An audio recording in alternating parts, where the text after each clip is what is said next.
Good evening.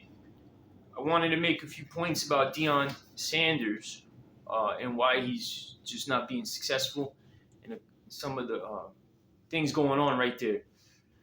Uh, his recruiting of the line, when he gets his position players, he's looking for 4 and 5 star guys, but when he's getting his line players, he's getting them.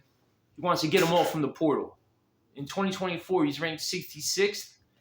It's just not going to get it done. Next year, his team's not going to get any better. When he goes on recruits, he doesn't make any home visits. He thinks that he's a celebrity coach, and people are just going to come and join his team because he's Deion Sanders. You can't have He has his son Shedurs having an NIL deal, and he's in the locker room, and all his linemen, they're getting they're getting a stipend to live. Like, it's not fair that they blame the line when they lose, and Shedurs gets all the credit when they win. It's like when Deion wins, he gets all the credit. When they lose, they want to fire the DC, fire the head coach, fire the position coaches. It's just not fair.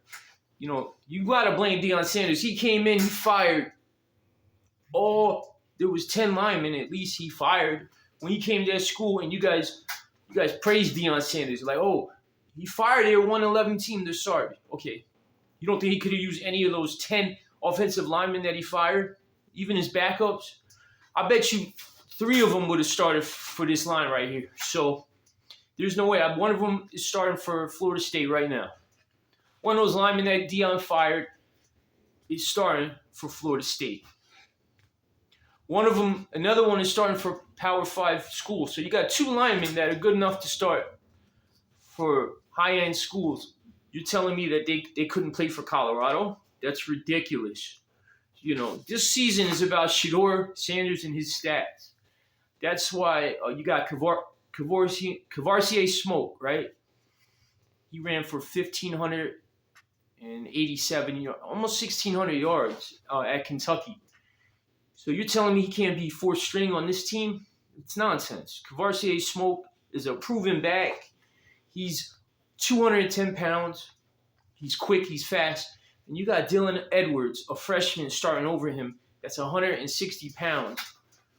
And you're saying that you guys can't block anyone? Well, the running back is the last line of defense when it comes to blocking your quarterback. You ever see the Herschel Walker, Emmett Smith? They would pick up the blocker. They pick up the blocker about the backfield. They sit in the backfield and they pick up that last line of defense. You got Dylan Edwards there. He's not doing that, okay? He's a good third down back. He's a good third down back. He's too small to be back there as your last line of defense. Your offensive line, is not just your line. It's about your tight end, your running back. It's about your play calling. Because if you're going to pass the ball every down, it's not helping your run. It's not helping your linemen. So there's a lot of issues there with Deion, and wanting to pad Shedurs' stats. If they gave Kavarsier's Smoke a start and he runs for 100 yards on 12 carries, the coaches are going to get embarrassed. You see, they got Alton McCaskill. He's better than Dylan. He got 2 carries. He ran for like 18 yards. 16 yards, whatever. I mean, it's just ridiculous. This team is so ridiculous that what they're doing. You're running out 4 wide receivers, and you're taking your running back, and he's either in the flat, in the backfield, catching passes. And they want to know why Shedurs is getting sacked. Well, I don't know. You're flossing your wrist. You're flossing all your jewelry, your Mercedes, your cars, all this stuff, and your linemen. They don't got 20 cents in their pocket. And you think that they're not going to be a little bit jealous? You think they're not, they're going to be like, yeah, we're going to put our bodies on the line against these NFL linemen going against UCLA. And you think that they're going to put their bodies on the line so Shedurs can get all the credit so they can get replaced next year? I mean, it's a joke. It's a joke, man, how they're getting treated. You can't treat your linemen like crap, man. Look at Emmett Smith. He used to buy his linemen watches. He used to buy them. He used to give them gifts. He used to give them $10,000 each. Used to buy. There's so many running backs that would give their linemen the credit. They would never get in an interview and say, "Oh yeah, it was all me. Yeah, I'm doing great." It was always about the linemen. The linemen don't get any credit. And not only that, Shedeur, they don't spend any time with the linemen. Oh, it's Shedeur. He's out with Hunter. He's out with this guy. You take your linemen out to dinner. You got to build the trust. And it's not just on the football field. I mean, the fact that they don't have a relationship, look at them. When Shedeur gets knocked down, the linemen don't pick him up. Even Deion said that. But Deion hasn't thought and said to himself, well, maybe they don't like this. Has he tried to get his lineman a deal? No. He hasn't tried. The NIL money's all going to Shedeur, all going to Hunter, all going to these prima donnas. And then you expect these linemen to like put their heart and soul out there for what? Deion's gratitude? It's ridiculous, man. At this point, the scheme sucks. It's when they win, Deion gets all the credit. When you lose, it's about fire Lewis, fire the coordinators, fire this guy. It's ridiculous. You think they're going to be better next year? Deion says, well, you better get me now. Who are they recruiting? All a bunch of wide receivers, cornerbacks. They're recruiting a bunch of 4-star, 5-star talent, skill positions, right? They got one offensive lineman recruit right now in 2024. One lineman is not going to get it. It's not going to get it done. One lineman. That's all you got. One lineman. It's so disrespectful the way Deion's even trying to recruit these guys because it's like, dude, you don't say I'm going to get all my skill positions in the portal. You're not trying to get your next quarterback of the future in the portal. But when it comes to the linemen, Deion's like, yeah, I'll get all the linemen in the transfer portal. Okay. And even now, they got 3-star linemen. It's not like these guys are bums. He's got 3-star linemen across the field. For Colorado to be a 4-4 team, that's about right. You got 3-star linemen. They shouldn't be that horrible. It's the scheme, it's the coaching, it's the play calling. When you call a pass, every single play, you're pass blocking. You're getting up there. He's not giving his line any help with the play calling. He's not giving them any help with the personnel, with the substitutions, playing Dylan Edwards. You go 2 tight ends. If you play 2 tight ends in a 2-back formation, you'll have a better. It's called max protection. You'll give your guys more opportunity. But you don't want to do that because you know what that would do. That would hurt Shedeur's stats. This season is about Shedeur's stats. You guys that are praising Colorado, you guys have been played. You guys have been so fucking played, man. It's a joke. Dude, they played you guys.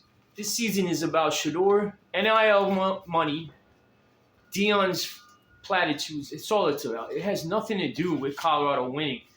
They don't have any. Deion's leaving. He's leaving next year. That's why he hasn't recruited anyone in 2024. He hasn't done any home visits. That's not the way you recruit. Nick Saban still goes to your house. He recruits you. You're important. I need you on the football team. The way Deion recruited his linemen is so disrespectful. It's like saying, I got 10 cents in my pocket. Let me, and you go and you get like a 5-star meal. And then like for dessert, you got like 90 cents in your pocket. You get a gumball and you wonder, oh, why isn't dessert good? Because you're not putting the effort in to recruit the linemen. And the linemen you have there, you're not coaching them. You're telling them you're going to replace them. You're not showing them any. And then you ran off the 10 linemen that were there when you got there. Just because they're a 1-11 team doesn't mean they don't have talent. Like you have Brandon Rice was on that 1-11 team. You could have kept him, the wide receiver. He's doing big things. You got 2 starters on that offensive line. So, coaching is more than a 5-second soundbite. We coming. We not coming. We here now. We not here. It's personal. It's crap, man. It's more than 5-second soundbites. Coaching is more than 5-second soundbites with the cameras rolling. Good coaching is about belief in your players. Making. First thing Deion did when he got there, he fired his players. That was his first mistake. He should have had every position open to each player. He handed Shedeur So here's the thing: you got your coach's son, right? They're always going to be hated, but you don't want to make it seem like you're favoring them. You don't walk in there and say, "Oh, I got my Louis, I got my luggage, I got my Shedurs Sanders is going to get. He's the quarterback. Let him win the position if he's good enough. He would have won it, but Dylan Edwards, he wouldn't have won the starting position if it was an open competition.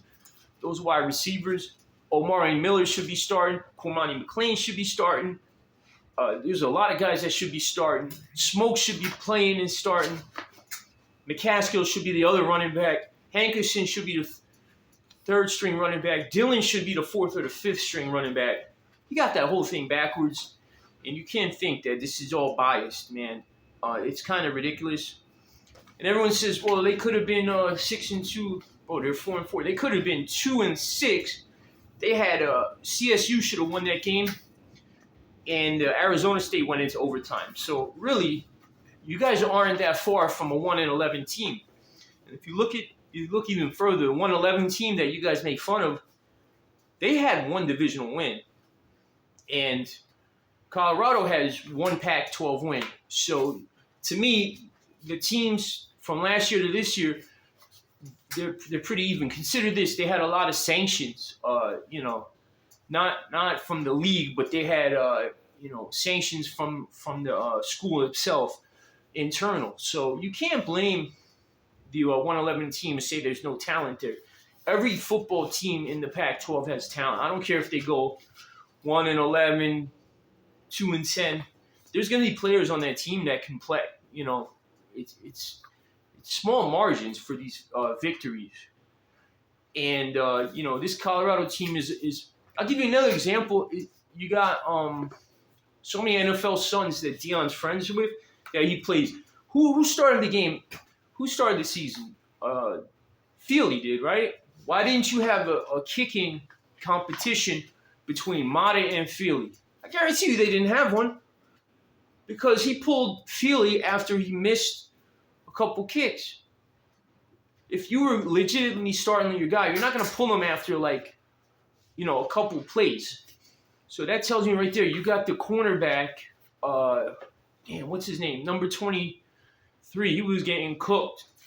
That guy's a son of an NFL player. You got Feely. You got Mathis is the son of the coach. He's getting playing time. But you're telling me, Miller can't get off that damn bench? Come on, man. This is such a bum. It's such a bum. Stoudemire, that was his name. Stoudemire getting cooked. Then you got your 5-star. He's getting picked on. Look at his draft this year, his recruiting draft, 2024. He doesn't have a single 5-star player. And you guys keep pointing to 2025, the verbal commitments. I don't want to hear about 2025 recruits. Let's look at 2024. You're ranked 66. So how are they going to get much better over there? You got one offensive lineman in that class. So look for another year of pathetic play from Colorado. They're not going to get better this offseason unless he pulls a miracle on that line. And then they look at so Deion when they played Nebraska, right? It was personal. When they played Matt Rule, they said Shedeur, when he was invited as a recruit to Nebraska, Shedeur went there, and he said he was ignored, he was mistreated by Matt Rule. You know what Deion said? He said, I will never mistreat a recruit that comes to California, because you never know what they're going to become. Well, a couple of days ago, Marco Jones was mistreated, ignored, and he's a 4-star lineman. And everyone attacked, all these Colorado fans attacked Marco Jones, and they're like, oh, maybe he's not good enough. He's a 4-star linebacker recruit. He would start for Colorado tomorrow if he was on that team. He would get playing time in the very least. So the fact that he said he would never mistreat a recruit that comes to Colorado, and within, say, 4 weeks, he's mistreating Marco Jones. Deion is a hypocrite. He's a terrible coach. It's time to go. You don't know the fight song. You don't run out with Ralphie. You guys don't realize Colorado has had a historical, as a football program, they had a lot of good years. It didn't start with Deion Sanders. Colorado had a national championship in 1990. They had Cordell Stewart on the team. They sent a lot of people to the NFL. Michael Westbrook, Mike Pritchard. They had Rashaan Salam, Heisman Trophy winner. They had Eric Bieniemy. He was a beast running back. You guys don't understand. Colorado's been a great team for a while, and they did. Everyone says, well, they were 1-11. Okay, they had a bad year. Teams go up and down. Okay, so we'll give them that. They had self-imposed sanctions that year. Keep in mind, they went 1-11 in 2012, 2013. They went 4-8. No one said, "Oh, that was a great coaching. Turnaround because they went from 1-11 to 4-8." You can only go up, and the difference between 1-11 and 4-8 can be 3 points here, 3 points there. Like, it's not a dramatic team shift. The record looks a lot better when you go from an extra 2 wins. But the reality is that it's not a incredible difference when you're looking at a team that plays 1-11 or 2-10 and a team that plays 4-8. You're talking about winning 2 games that aren't there. So you just got to figure, man. You got delusional content creators that are scared to say anything bad about Colorado. This guy Chico is a joke. That dude is so delusional. The reason I made this video is because I can't say what I want in the comment section. Everybody's, they deleting my comments and stuff. So at least I was able to make this video and say some of the things that, I want to say because, there's a lot of censorship going on. There's a lot of bootlicking. You got a celebrity coach, and everyone just worships him. The whole black community worships him. And he doesn't deserve that. I mean, listen, this guy ran away from Jacksonville. He left that team in a mess. He took all their football players. He took all the good guys from that team. Another thing, everyone says he turned this team around. They were 1-11. He didn't start on the 0-yard line. I mean, Deion Sanders already started on second base. He got 2 stars that are willing to play for him. 2 sons are willing to play for him. You got Shedurs, who's the quarterback. Then you got Shiloh.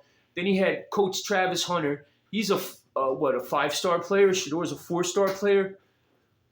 Then you got Kamari McLean. When you have 2 sons on the team, it changes the whole team. So other coaches didn't have that same